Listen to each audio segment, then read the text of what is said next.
আমন্ত্রণ জানাচ্ছি বাংলা সংবাদের শুরুতেই জানিয়ে দেব আমাদের হাতে থাকা সর্বশেষ আপডেট বাংলা সংবাদ। শেখ হাসিনা কাদের শো 101 জনের বিরুদ্ধে বগুড়ায় হত্যা মামলা। বিক্ষুব্ধ নেতাকর্মীদের সামলাতে হিমশিম খাচ্ছে বিএনপি, দলীয় শৃঙ্খলা ভেঙে শতাধিক বহিষ্কার। রংপুর কারাগারে কয়েদিদের মধ্যে সংঘর্ষ। সর্বশেষ জানিয়ে দেব অন্তর্বর্তী সরকারকে সহযোগিতার বিষয়ে যা বলল জাতিসংঘ।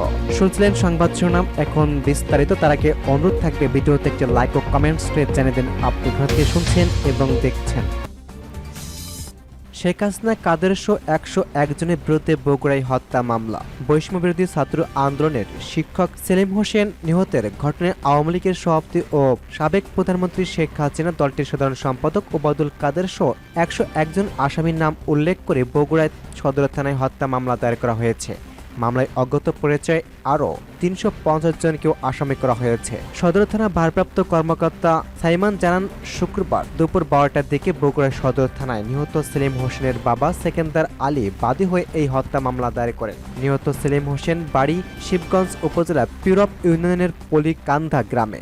মামলায় এজাহারে উল্লেখ করা হয়েছে, বৈষম্যবিরোধী ছাত্র আন্দোলন চলাকালে গত 4 আগস্ট বেলা 3টার দিকে বগুড়ায় শহরে সাতমাথায় আইএফআইসি ব্যাংকের সামনে আওয়ামী লীগের সাবেক 2 সংসদ সদস্য সহ 7 নেতার নেতৃত্বে আন্দোলনকারীদের ওপর হামলা চালানো হয়। এই সময় তারা ককটেল ও পেট্রোল বোমা হামলা চালান।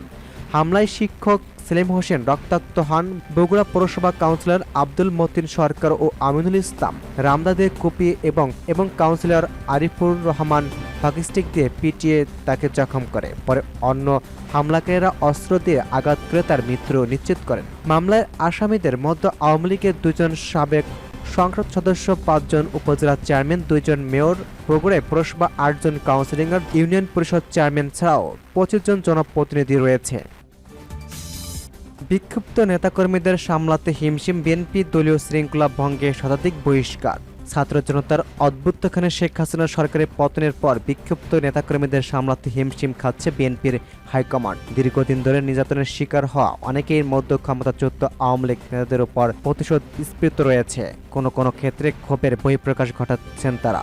পাশাপাশি ঢাকা সহ দেশের বিভিন্ন স্থানে বিএনপি ও এর অঙ্গ সংগঠনের অনেক নেতাকর্মীর বিরুদ্ধে জমি, দোকান ও মার্কেট দখল, চাঁদাবাজি এবং প্রতিপক্ষের উপর হামলা সহ নানা ধরনের অভিযোগ পাওয়া যাচ্ছে। এই প্রবণতার বিরুদ্ধে দলের পক্ষ থেকে কঠোর হুঁশিয়ারি দেওয়া হয়েছে। নির্দেশনা লঙ্ঘন করায় সারা দেশের শতাধিক নেতাকর্মীদেরকে দল থেকে বহিষ্কার করা হয়েছে। এরপর নেতিবাচক কর্মকাণ্ড পুরোপুরি থামানো যাচ্ছে না। এই কারণে বিএনপি শীর্ষ নেতাদের চিন্তিত এবং বিব্রত বলে জানিয়েছে সংশ্লিষ্টরা। অবশ্যই বিএনপি নেতারা বলেছেন, আওয়ামী লীগ দীর্ঘ 16 বছর ধরে দেশে ফ্যাসিবাদী কায়েম করেছিল। বিরোধী দলের নেতাকর্মীদের অবস্থা ছিল ছিন্ন ভিন্ন।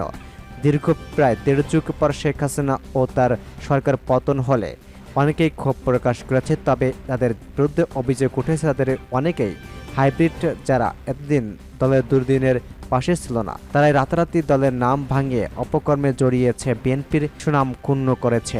এসব ব্যাপারে দলের নেতাকর্মী ও সাধারণ মানুষকে সতর্ক থাকার আহ্বান জানানো হয়েছে। কেউ যদি কোথাও দলের নাম ভাঙিয়ে অপকর্ম করে তাহলে তাকে ধরে আইন শৃঙ্খলা রক্ষাকারী বাহিনীর কাছে তুলে দেওয়া এবং দায়িত্বপ্রাপ্ত নেতাদের জানাতে বলা হয়েছে। জানা যায়, শেখ হাসিনা সরকারের পতনের পর সংখ্যালঘুদের বাড়িঘর সহ বিভিন্ন স্থানে হামলা ও ভাঙচুরের বিরুদ্ধে দলের শীর্ষ নেতৃত্বের থেকে কঠোর অবস্থান নেয় বিএনপি। গত বৃহস্পতিবার নয়াপল্টনের সমাবেশে বিএনপির ভারপ্রাপ্ত চেয়ারম্যান তারেক রহমান সহিংসতার বিরুদ্ধে কঠোর হুঁশিয়ারি জানিয়েছেন। তিনি বলেছেন, বিএনপির নাম ব্যবহার করে কেউ যেন কোনো অপকর্ম করতে চাইলে তাকে আইনের হাতে তুলে দেওয়া হোক। সারা দেশের নেতাকর্মীদের সেভাবে নির্দেশনা দেওয়া হয়েছে। বিএনপির স্থায়ী কমিটির সদস্য গয়েশ্বর চন্দ্র রায় সম্প্রতি ঢাকায় কেরানীগঞ্জের ব্যবসায়ীদের সঙ্গে বৈঠক করে বলেছেন, কেউ যদি চাঁদা দাবি করে বেঁধে রেখে তাকে যেন ফোন দেওয়া হয় অথবা আইন শৃঙ্খলা রক্ষাকারী বাহিনীর হাতে তুলে দেওয়া হয়। বিএনপির একাধিক শীর্ষ নেতা জানান, শেখ হাসিনার পতনের পর দেশের পরিস্থিতি এমন অবস্থায় গেছে যে দলীয় নেতাকর্মীদের সামলানো যাচ্ছে না। এই নিয়ে দলের শীর্ষ নেতৃত্ব বিবৃত। দলের ভারপ্রাপ্ত চেয়ারম্যান তারেক রহমানের নির্দেশে এই পর্যন্ত শতাধিক নেতাকর্মীকে বিএনপি এবং এর অঙ্গ সহযোগী সংগঠনের থেকে বহিষ্কার করা হয়েছে। অনেক নেতাকে কারণ দর্শানোর নোটিশ দেওয়া হয়েছে। সর্বশেষ গতকাল বৃহস্পতিবার হবিগঞ্জ জেলা বিএনপির আহ্বায়ক আবুল হাশিমকে বিএনপির প্রাথমিক সদস্য পদ সহ সব পর্যায়ে পদ থেকে বহিষ্কার করা হয়। বিএনপি বিএনপির সিনিয়র যুগ্ম মহাসচিব রুহুল কবির রিজভীর স্বীকারোক্তি এবং বিজ্ঞপ্তিতে বলা হয়, দলের শৃঙ্খলা ভঙ্গ এবং দলের নীতি আদর্শ ও সহিংসতা পরিপন্থী কার্যকলাপের জন্য তাকে বহিষ্কার করা হয়েছে। বিএনপির যুগ্ম মহাসচিব অ্যাডভোকেট আব্দুস সালাম আজাদে কালবেলাকে বলেছেন, ছাত্র জনতার জীবন ও রক্তের বিনিময়ে দীর্ঘ 16 বছর পর বৈষম্য স্বৈরাচার শেখ হাসিনা ও ফ্যাসিস্ট আওয়ামী লীগের পতন হয়েছে। বাংলাদেশের মানুষ পেয়েছে দ্বিতীয় স্বাধীনতা। এই বিজয় কোনোভাবেই হাতছাড়া করতে দেওয়া হবে না।